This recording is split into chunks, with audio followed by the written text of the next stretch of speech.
ఈ రోజటి రా కేంద్ర రాజకీయాలు, రాష్ట్ర రాజకీయాల మీద కొంత విశ్లేషణ చేసే ప్రయత్నం చేస్తాను. ఒకటేమంటే, నిన్న అమిత్ షా గారు నిజామాబాద్లో ఇప్పుడు ఒక పసుపు బోర్డును ప్రారంభించి వారు ఒక ఉపన్యాసం చేసినారు. అంటే రాష్ట్రంలో ఉన్న కాంగ్రెస్ పార్టీ మళ్ళా మావోయిస్టులకు అనుకూలంగా మాట్లాడుతుంది, మావోయిస్టులతో చర్చలు జరపాలని అంటుంది. ఆయుధాలు పట్టుకున్న వాళ్ళతో చర్చలు ఏంటిది, వాళ్ళు ఆయుధాలను నిర్ద్వందంగా వదిలిపెట్టి జనజీవన స్రవంతిలో కలిసి సహజీవనం జరపాలి అని మొట్టమొదటి షరతులాగా వాళ్ళు పెట్టినారు. దాన్ని ఎవరో కొంతమంది కాంగ్రెస్ వాళ్ళు సమర్థిస్తున్నారు అని ఒక అపోహతోని అమిత్ షా గారు మాట్లాడినారు. నిజానికి ఈ రాష్ట్రంలో ఉన్న ప్రభుత్వము బీజేపీ పాలిత రాష్ట్రంలాగే ఉంది. ఇదేదో పెద్ద కాంగ్రెస్ పాలిత రాష్ట్రంలాగా లేక ప్రతిపక్ష పార్టీల నేతృత్వంలో ఉన్న పార్టీగా లేదు. అమిత్ షా గారు కావాలని ఆ మాట మాట్లాడాడు. ఆయనకు తెలుసు రేవంత్ రెడ్డి కన్నా అత్యంత సన్నిహితుడైన వ్యక్తి, అత్యంత విధేయుడైనటువంటి ముఖ్యమంత్రి ఎవరు లేరు. ఈవెన్ బీజేపీ పాలిత రాష్ట్రాల్లో ఉన్న ముఖ్యమంత్రులు కూడా కేంద్రానికి ఇంత వత్తాసు పలకరు, కేంద్రం ఆడిచ్చినల్లా ఆడరు. కానీ ఇక్కడున్న ప్రభుత్వము పూర్తిగా బీజేపీ అనుకూల ప్రభుత్వము. దీన్ని, ఈ నగ్న సత్యాన్ని అసదుద్దీన్ గుర్తించే వరకు మనకు సమస్యలు ఉంటాయి. ఆయన ఎన్నడూ మేల్కొంటాడు, ఎన్నడూ ఈ రాష్ట్రంలో ఉన్న ఈ పార్టీ యొక్క స్థితిగతులను, వీళ్ళ నడకను, నడవడిని గ్రహిస్తాడో చూడాల.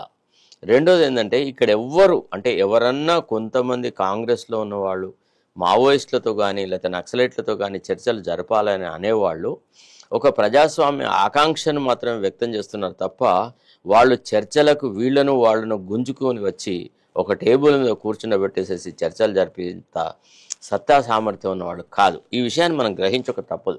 ఇక్కడ ఏంటిది, ప్రజాస్వామ్యంలో ఏ సమస్య అయినా ఒక టేబుల్ మీద కూర్చొని చర్చించుకొని సమస్యను పరిష్కారం చేసుకోవచ్చు. గతంలో కూడా కాంగ్రెస్ ప్రభుత్వం ఆ రకంగా చేసింది. అస్సాం అల్లర్ల దృష్ట్యా అస్సాంలో ఒక ఎకార్డు, తర్వాత పంజాబ్లో అల్లర్లు జరిగినప్పుడు పంజాబ్లో ఎకార్డు, నార్త్ ఈస్టర్న్ ఏరియాలో అంటే ఈశాన్య రాష్ట్రాలలో అల్లర్లు జరిగినప్పుడు ఎంఎన్ఎఫ్, మిజో నేషనల్ ఫ్రంట్ ఇతర పార్టీలతో చర్చలు జరిపి ఒప్పందాలు చేర్చుకొని ఆయా రాష్ట్రాలలో శాంతిని చేకూర్చినటువంటి ఘనత కాంగ్రెస్ పార్టీకి ఉంది. బీజేపీ ఏ దేశంలో ఇప్పటి వరకు ఏ వర్గంతో చర్చలు జరిపి ఏ సమస్యను పరిష్కరించిన సందర్భం లేదు. కాకపోగా ఏకపక్ష నిర్ణయాలు తీసుకొని వాళ్ళను అంతమొందిస్తాం, వీళ్ళను అంతమొందిస్తాం అని ఆయుధాల మీదనే ఆధారపడి, ఆయుధాల యొక్క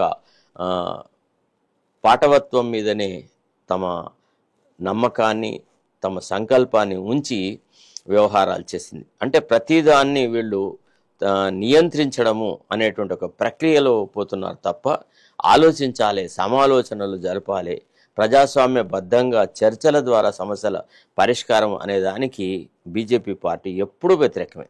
మీరు కేంద్రంలో చూసినా, బీజేపీ పాలిత రాష్ట్రాల్లో చూసినా ఇదే పరిస్థితి ఉంటుంది. తర్వాత నిన్న అమిత్ షా గారు అసలు ఎప్పుడు 24 గంటలలో దాదాపు ఆయన మెలకువ ఉన్న ప్రతి 11-12 గంటల సమయము రాహుల్ గాంధీ గురించి ఆలోచించడము, రాహుల్ గాంధీ మీద మన్నుపోయడం ద్వారానే తమ కాలక్షేపాన్ని జరుపుతుంటారు. అయితే మనం గమనించండి, ఇంత నీచంగా రాహుల్ గాంధీ పట్ల కానీ కాంగ్రెస్ పట్ల కానీ బీజేపీ మాట్లాడుతున్నా, విమర్శిస్తున్నా, మన్ను వస్తున్నా, మన రాష్ట్రంలో ఒక్కడు కూడా రాహుల్ గాంధీ తరఫున మాట్లాడినాడు లేడు.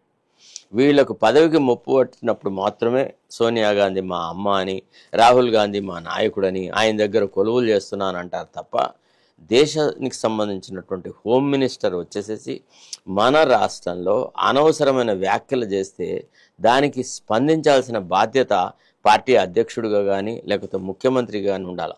ఎక్కడ ఈ తెలంగాణ రాష్ట్రంలో మావోయిస్టులతో ఏమైనా చర్చలు మొదలెట్టారా, లేకపోతే చర్చలు జరిపారా? ఎందుకు అమిత్ షాకి ఆ రకమైనటువంటి ఆలోచన ఏర్పడ్డది? ఎందుకు చర్చల విధానాన్ని తప్పు అని అన్నాడు? అంటే అది ఏ ప్రజాస్వామ్య సూత్రాలకు వ్యతిరేకంగా ఉంది? మరి ప్రజాస్వామ్యంలో చర్చలు జరపకుండా ఆయుధాలు పట్టుకొని వ్యవహరిస్తారా? ఇటు రాజ్యహింస, వాళ్ళ హింస చేస్తే మధ్యలో బీద బిక్కి జనాలు నాశనం అవుతారు కదా. శాంతి సామరస్యం నెలకొల్పడానికి చర్చలు ఒకటే మార్గం అని మనం మొదటి నుంచి గ్రహిస్తూ వచ్చినాం. దేశ స్వతంత్రానికి మూలస్తంభమైనటువంటి గాంధీ గారు కానీ, లేక దేశ ప్రధానమంత్రి అయినటువంటి మొట్టమొదటి ప్రధానమంత్రి పండిట్ జవహర్లాల్ నెహ్రూ, సర్దార్ వల్లభాయ్ పటేల్, ఇట్లాంటి వాళ్ళందరూ చర్చల ద్వారానే సమస్యలు పరిష్కరించినారు. మన దగ్గర విజయవంతమైనటువంటి ఉదాహరణలు ఉన్నాయి. ఈ దశలో మనము ఓన్లీ ఆయుధాల ద్వారా, కేవలం ఫోర్స్ ద్వారా, బల ప్రదర్శనతోనే శాంతిని నెలకొల్పుతాము అనేటువంటి మాట అది ఏ రకంగా కూడా ఉపయోగపడదు అనేటువంటి మాట చెప్పాల్సిన పరిస్థితి ఏర్పడింది.